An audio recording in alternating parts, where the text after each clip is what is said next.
एक बार की बात है, एक गांव में रामू नाम का किसान अपनी पत्नी के साथ रहता था। उसके पास में 2 बैल और अपना एक छोटा सा खेत था, जिस पर वो रात दिन मेहनत करता था। तब कहीं जाकर उसे खाने जितना अनाज उगा पाता। रामू गरीब होने के साथ साथ ईमानदार भी था।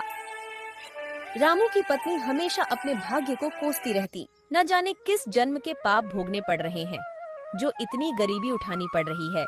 न जाने भगवान अपनी किस दिन सुनेंगे। अरे भाग्यवान, अपन कर्म के अलावा और कर भी क्या सकते हैं। देना नहीं देना ये सब तो ऊपर वाले के हाथ में है। अपने सोचने से क्या होगा। कह तो तुम सही रहे हो, मगर 2 साल से अपने गांव में ठीक से बारिश नहीं होने के कारण फसल खराब हो रही है। गांव में बाकी किसानों के पास तो गाय भैंस है, जिससे उनका तो गुजारा चल जाता है, मगर अपने पास तो केवल एक छोटे से खेत के अलावा कुछ भी नहीं है। और बारिश नहीं होने के कारण उस खेत में भी फसल नहीं होती। पता नहीं इस बार भी क्या होगा। हाँ, ये बात तो तुम सही कह रही हो। पिछले 2 साल से ठीक से बारिश नहीं होने के कारण फसल बर्बाद हो रही है। और अब तो कुएं भी सूखने लगे हैं, उनमें भी पानी अब कम बचा है। पता नहीं इस बार खेती में क्या होगा, ये तो ऊपर वाला ही जाने। चलो भाग्यवान, अब मैं चलता हूँ। रामू रोज की तरह अपने दोनों बैलों को लेकर अपने खेत की ओर निकल पड़ता है। रामू भले ही गरीब था, मगर बहुत ईमानदार था। वो दूसरों का भला ज्यादा सोचता था और वो हमेशा अच्छे कर्म करने की समझ रखता था। और फिर रामू खेत पर पहुंचकर खेत पर मेहनत और लगन से काम करने लगता है।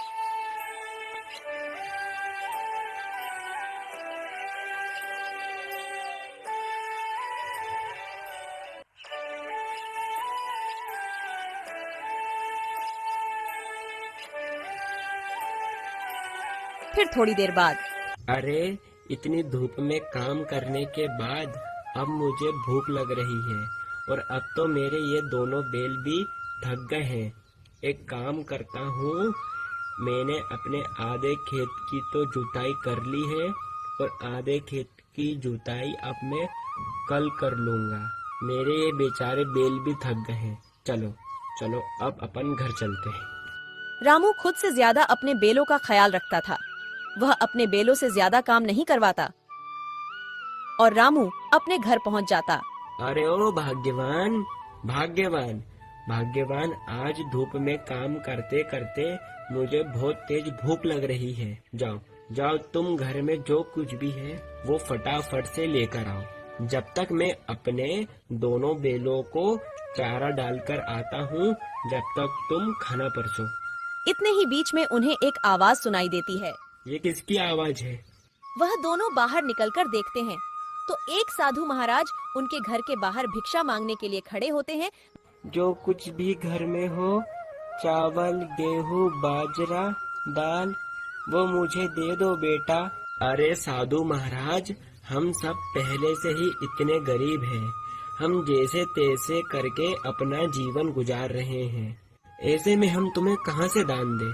गरीब किसान की स्थिति देखकर बाबा जी समझ चुके थे और बोले, कोई बात नहीं बेटा, कोई बात नहीं। ठीक है बेटा, अब मैं चलता हूँ। मैं किसी और घर से भिक्षा मांगकर खा लूँगा। अरे भाग्यवान, अपने घर में बाबा को देने लायक कुछ भोजन है क्या?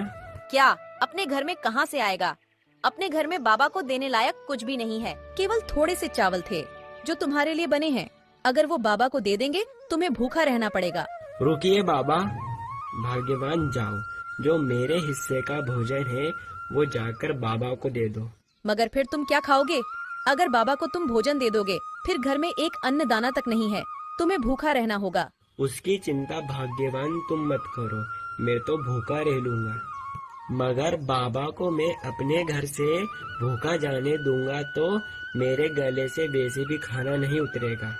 जाओ, तुम बाबा के लिए वो भोजन ले आओ।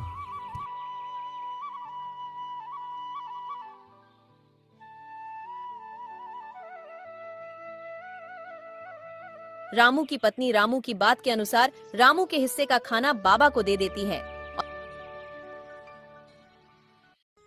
धन्यवाद बेटा, धन्यवाद। भले ही तेरे अभी बुरे दिन चल रहे हैं, मगर ऊपर वाले